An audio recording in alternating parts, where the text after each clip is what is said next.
studying culture and theology, and I have a question. You said Jesus never claims his divinity, and that Jesus was only here for Jews, but the Bible says, "Tell us if you are the Christ, the Son of God." And Jesus replied, "Yes, it is as you say." And then in Matthew 28:18 through 20, Jesus says to his disciples, "All authority in heaven and on earth has been given to me. Therefore, go and make disciples of all nations, baptizing them in the name of the Father and of the Son and of the Holy Spirit, and teaching them to obey everything I have commanded you. And surely I am with you always to the very end of the age." Sister has quoted two verses from the Bible.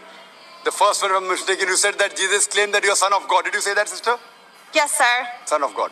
And second, she said that Jesus said, "Go to all the nations."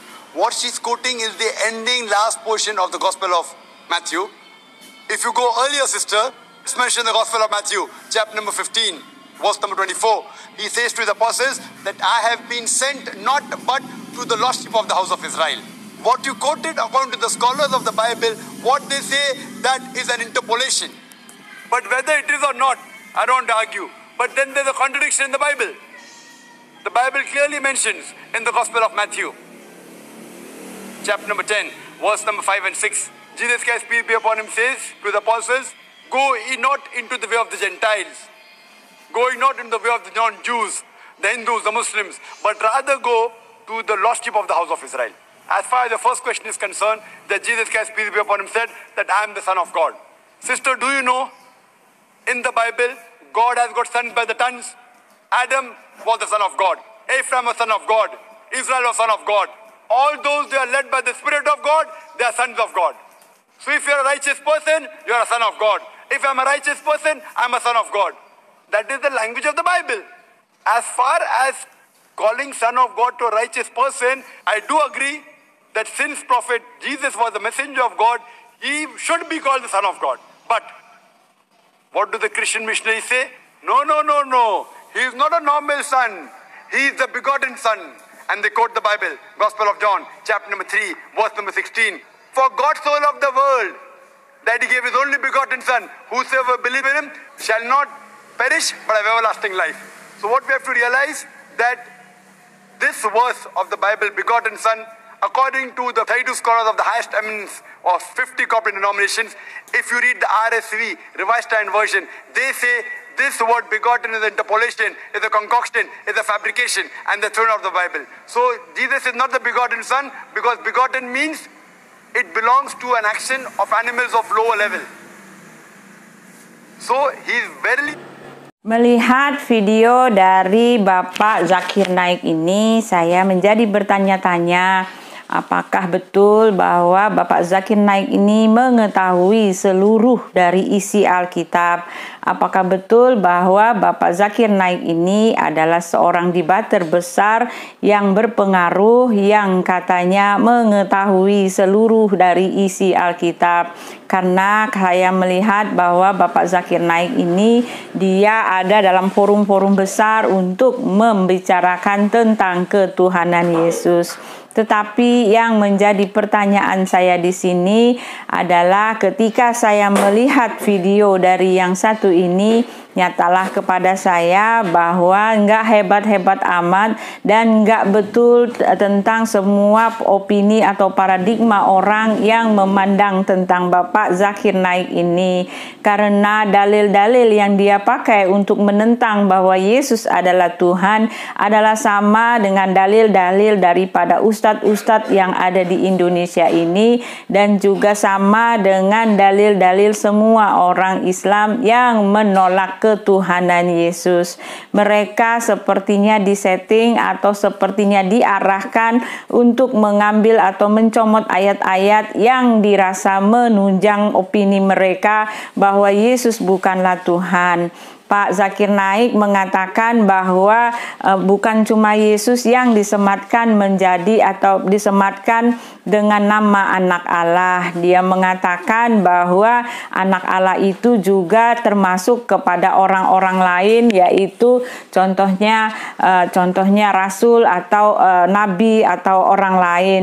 Jadi bukan hanya Yesus yang bisa disebut sebagai anak Allah, tetapi yang menjadi pertanyaan saya, Bapak Zakir Naik ini ternyata tidaklah tahu tentang Alkitab. Karena kalau dia belajar Alkitab itu lama, karena kalau dia belajar atau membuka Alkitab itu sebentar saja, maka tahulah dia bahwa memang ada dua kategori dalam kata anak Allah di dalam Alkitab. Alkitab menulis kata anak Allah itu dengan dua cara.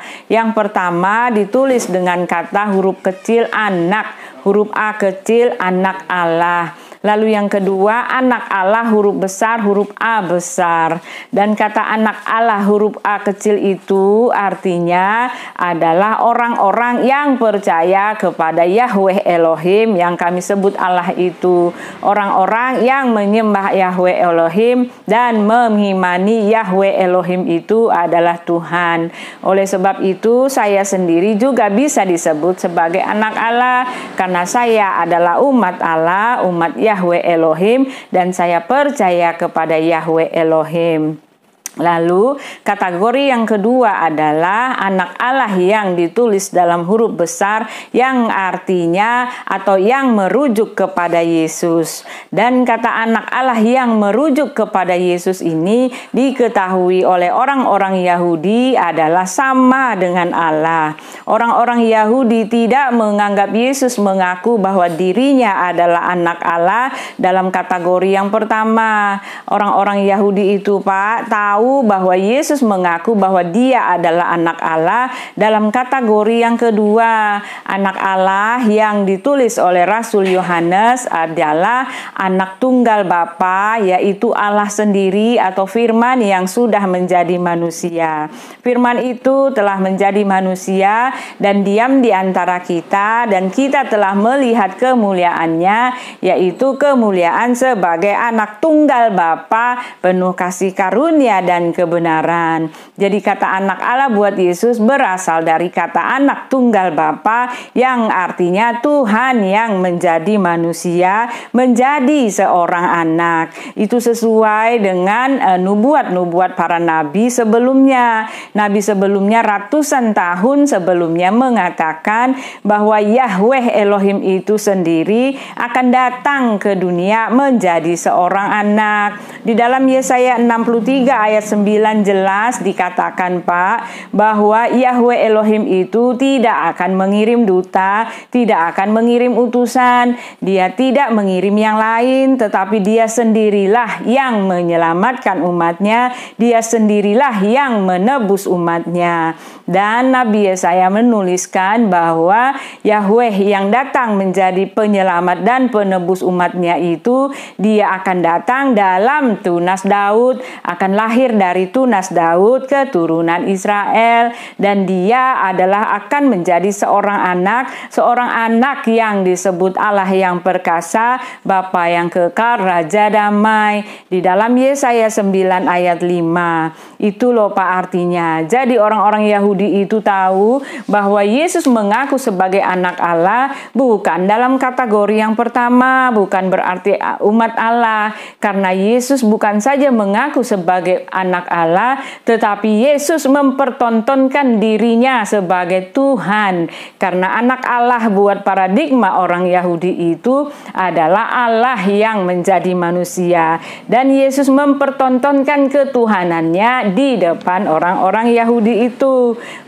Lalu Yesus berkata kepada murid-muridnya di dalam Matius 16 ayat 16, Yesus bertanya kepada mereka, "Tetapi apa katamu, siapakah aku ini?" Maka jawab Simon Petrus, "Engkau adalah Mesias, Anak Allah yang hidup."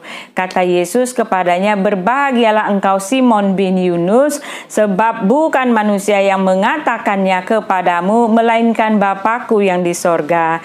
Yesus mengaku bahwa dia adalah Anak Allah dalam kategori Mesias. Mesias yang ditulis oleh nabi-nabi sebelumnya adalah Elohim sendiri yang akan datang menjadi seorang raja. Raja bukan dalam arti politis, tetapi raja penyelamat, raja damai, raja penyelamat, raja dalam hal penebus dosa yang menyelamatkan umatnya dari dosa mereka.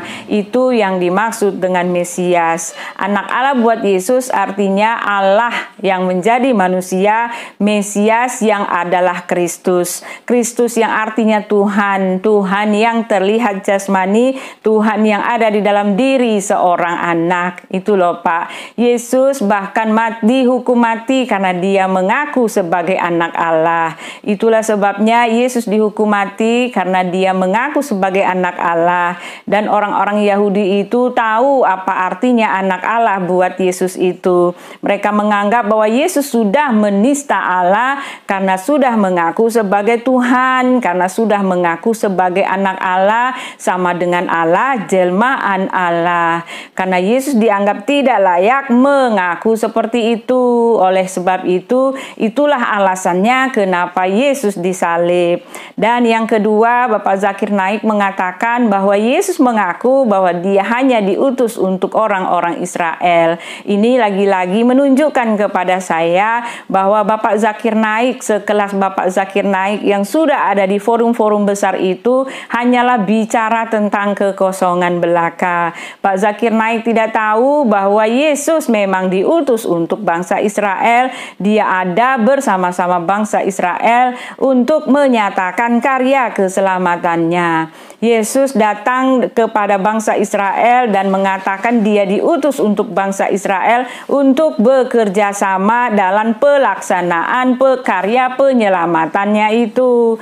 Yesus memilih bangsa Israel itu secara eksklusif untuk bekerja sama dengan Yesus menyatakan, membuktikan bahwa dia adalah Tuhan. Setelah dia diutus untuk bangsa Israel, setelah dia telah selesai melaksanakan pekerjaannya, misinya dalam karya penyelamatan itu, penebusan dosa yang sudah dia lakukan itu berlaku untuk semua orang. Jadi Yesus memakai bangsa Israel untuk bekerja sama dalam melaksanakan karya penyelamatan itu. Dan setelah dia disalib, dia mati disalib dan telah menjadi korban penebus salah itu, korban penebus salah itu berlaku untuk semua orang. Ini yang dibicarakan, ini yang dikatakan oleh Yesus sendiri. Yesus mengatakan karena begitu besar kasih Allah akan dunia ini sehingga dia mengaruniakan anaknya yang tunggal, supaya barang siapa yang percaya kepadanya tidak binasa melainkan beroleh hidup yang kekal. Kasih Allah itu berlaku untuk dunia Pak, berlaku untuk kami, dan kami yang percaya kepada Yesus yang sudah datang ke dunia menebus dosa kami itu akan memperoleh hidup yang kekal. Karena karya penyelamatannya itu diberikan untuk seluruh dunia, bukan cuma untuk orang Israel. Gitu loh Pak, makasih. Studying Agama